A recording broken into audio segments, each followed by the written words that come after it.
Corona முடக்க காலகட்டத்திலும் முடங்காமல் வளர்ச்சிப் பாதையில் பீடு நடை போட்ட மத்திய அரசு முக்கிய துறைகளில் கண்ட சாதனைகளால் நாடு வேகமாக மீண்டதாக பலதரப்பில் இருந்தும் பாராட்டு. கொரோனாவை தீவிரமாக கட்டுப்படுத்தும் நடவடிக்கையாக முதற்கட்ட முடக்கம் முடிந்த பிறகு கொரோனா தொடர்பான புகார்களுக்கு தீர்வு காண புதிய தூய்மை இந்தியா திட்ட செயலி தொடங்கப்பட்டது. இதன் மூலம் 1.5 லட்சத்திற்கும் மேற்பட்ட கொரோனா தொடர்பான புகார்களுக்கு தீர்வு காணப்பட்டன. மேலும் கொரோனா நெருக்கடிகளை சமாளிக்க ஸ்மார்ட் சிட்டி திட்டங்கள் மிகவும் உதவியாக இருந்தன. 50க்கும் மேற்பட்ட ஸ்மார்ட் நகரங்கள் கோவிட்-19 கட்டுப்பாட்டு மையங்களாக மாற்றப்பட்டதால் நம்மால் விரைவாக செயல்பட முடிந்தது. மேலும் கொரோனா முடக்க காலகட்டத்தில் பொது சுகாதாரத்தை மேம்படுத்த அம்ருத் திட்டம் மிகவும் உதவியது. 2020ஆம் ஆண்டு மார்ச் மாத இறுதியில் முடக்கம் தொடங்கியதிலிருந்து 15 லட்சம் குடிநீர் குழாய் இணைப்புகளும் 9 லட்சம் கழிவுநீர் குழாய் இணைப்புகளும் வழங்கப்பட்டன. மேலும் 50 லட்சத்திற்கும் மேற்பட்ட சாலையோர வியாபாரிகள் பயனடைய பிரதமரின் ஸ்வாநிதி திட்டம் இக்கட்டான நேரத்திலும் தொடங்கப்பட்டது. நாட்டின் முதன்முறையாக சாலையோர வியாபாரிகளுக்காக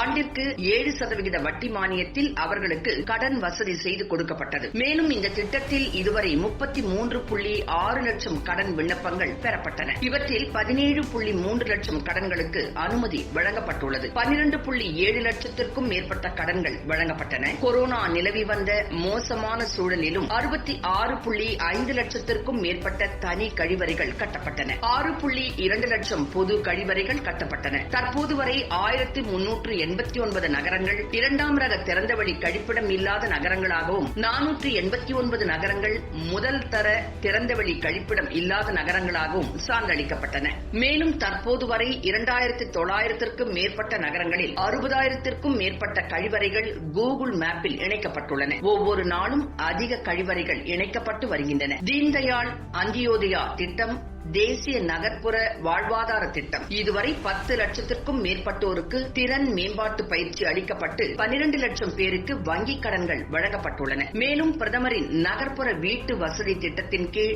இதுவரை 1.9 லட்சம் வீடுகளுக்கு ஒப்புதல் வழங்கப்பட்டுள்ளது என்பது இக்கட்டான நேரத்திலும் சிறந்த சாதனையாக பார்க்கப்படுகிறது. இதில் 6 லட்சம் வீடுகளுக்கு மேல் தமிழகத்தில் கட்டப்பட்டு வருகின்றன. அதேபோல் போக்குவரத்து முடக்கத்தை பயன்படுத்தி 1000 கிலோமீட்டருக்கும் மேலாக நெடுஞ்சாலைகள் மேம்பாட்டு பணிகள், ரயில்வே கட்டுமான பணிகள், ரயில் பாதைகள் அமைத்தல், சரக்கு ரயில்கள் போக்குவரத்து, அனைத்து ரயில்கள் பராமரிப்பு, தொடர்ச்சியான அதிக மின் உற்பத்தி, தொடர்ச்சியாக நடைபெற்ற ஏற்றுமதி என மத்திய அரசின் வளர்ச்சிப் பணிகள் தொய்வில்லாமல் நடந்தது நம் பிரதமர் நரேந்திர மோடி அரசின் சிறந்த நிர்வாக திறனுக்கு மிகச் சிறந்த உதாரணமாகும்.